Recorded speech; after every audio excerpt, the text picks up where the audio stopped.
Attorney General, welcome to the programme. Thank you for having me. The key area of dispute now is whether the Commission should hold its hearings in public. You say that should only occur in exceptional circumstances. What is an exceptional circumstance? It's going to be a matter for the Commission to determine. This is an open discretion for the Commission. The bill instructs the Commission that it's to find that it's in the public interest and that there are exceptional circumstances which warrant the holding of a public hearing. So there will be public hearings. Perhaps most importantly, there will be public reporting after the Commission has completed an investigation. Nonetheless, I expect you have an idea in your mind of what an exceptional circumstance could be and how broad a category that will be, because that's what's important for the public, isn't it?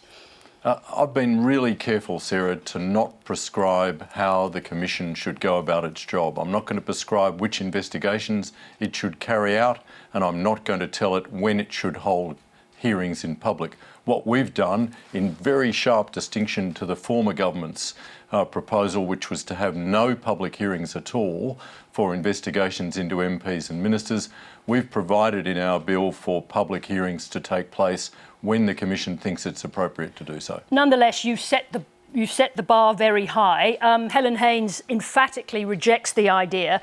Today in Parliament, she said the test for public hearings should be simple. Whether the Commissioner is satisfied, it would be in the public interest. What's wrong with that as an idea? Well, that's some of what we've provided already in the bill that says... But not all. You're including the idea of exceptional circumstances. The point she's making is the Commissioner ought to be able to decide for himself without that provision being in place. Well, that's her view, and many other people hold a contrary view. What we need to bear in mind is that this is a Commission which is going to be armed with extraordinary powers. It's got the task of rooting out corruption in our public sector. And it's different to a court. So unlike a court, which will sit in public almost always, and that's why we have a principle of open justice, this is not the criminal justice system. It's an investigative agency armed with extraordinary powers, and we need to be very careful that we are not going to prejudice criminal prosecutions which might follow from an investigation, and that we're not going to prejudice unfairly someone's reputation. Let's return to the idea of the public's expectations. Helen Haines today called this the question of exceptional circumstances, a threshold question for public trust and the principle of transparency. So why do you want to make it harder to hold public hearings? I don't want to make it harder to hold public hearings. We've provided for public hearings. What we're saying is that it's going to be up to the Commissioner to determine when public hearings should take place. Nonetheless, you said before that there are people who oppose Helen Haines' view, but there are also a number of people who support her, an alliance of very senior judges and legal experts, including the outgoing head of the Victorian Corruption Commission. He said the same thing, that is, a limit on public hearings in Victoria placed an artificial limit on the state agency. So again, the question is, for the public, why would you want to repeat that circumstance which he says has held back corruption inquiries in Victoria? I think we've found that there are very, very many opinions. This is something that opinions can differ on. What I think is important is that the whole Parliament seems to be coming together. Almost everybody who's spoken so far, and we've had a debate unfolding all day today with very many members of the Parliament wanting to speak. Mostly people are saying we've got the balance right. And of course there's, at the margins, there's details that people can have different opinions about. But I've had just as many people saying that we have got this matter right, putting some requirements around the exercise of the discretion that the Commissioner has as to whether to hold public hearings. Now, that's not the main thing here. The main thing here is that we are creating a powerful anti-corruption commission, a national anti-corruption commission for the first time, more than 30 years after the first state commission was created. It's going to be in place by the end of this year. Notwithstanding the question around exceptional circumstances and the right to public hearings being entirely at the discretion of the Commissioner is not, I think, as you said, at the margins of the debate, but central to those people who have been driving forward to have this integrity commission. Let me ask you this. How did the exceptional circumstances clause end up in the bill? Because it wasn't there to begin with. it came about from the very many consultations that I've consulted since we committed as a party almost 5 years ago to introduce a National Anti-Corruption Commission. I've had hundreds of consultations, Sarah, and since we won government on the 21st of May, I've been actively involved in even more consultations to get this bill together, the bill that I brought to the Parliament on the 28th of September.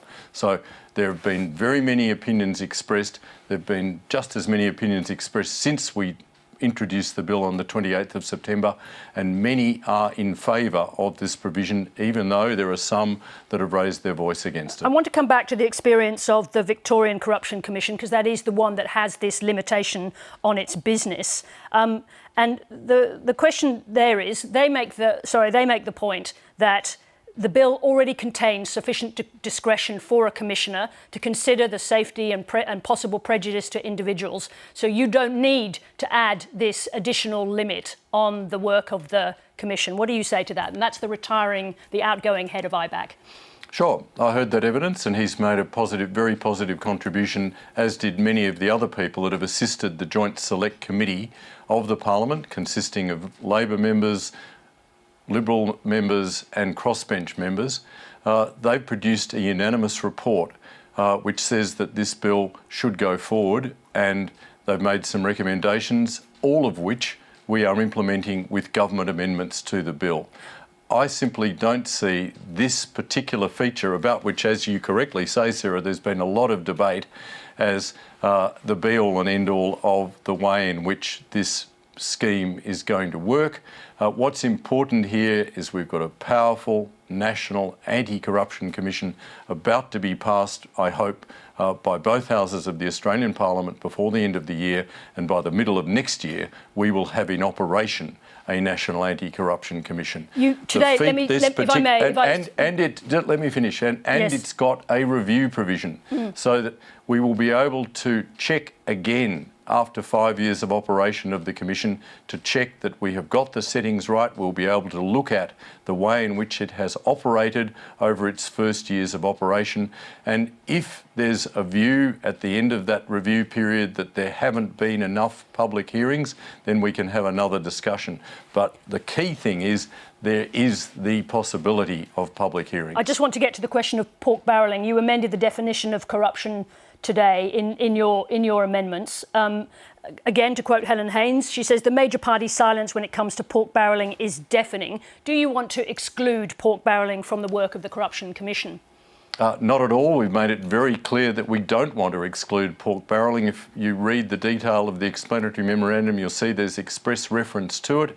What we're not going to do, and I say it again, is prescribe or direct this commission before it's even been created as to what it should be investigating. But of course there's the possibility of it looking at pork barrelling. It's going to be a matter for the commission to determine whether a particular instance of so-called pork barrelling is something that falls within the broad definition of corrupt conduct, and then whether it is what the Commission regards as serious or systemic corruption, because those are the matters that the Commission is charged with investigating. I think we haven't heard the last on public hearing, but for this evening, Attorney General, thank you very much indeed for joining us. Thanks very much, Sarah.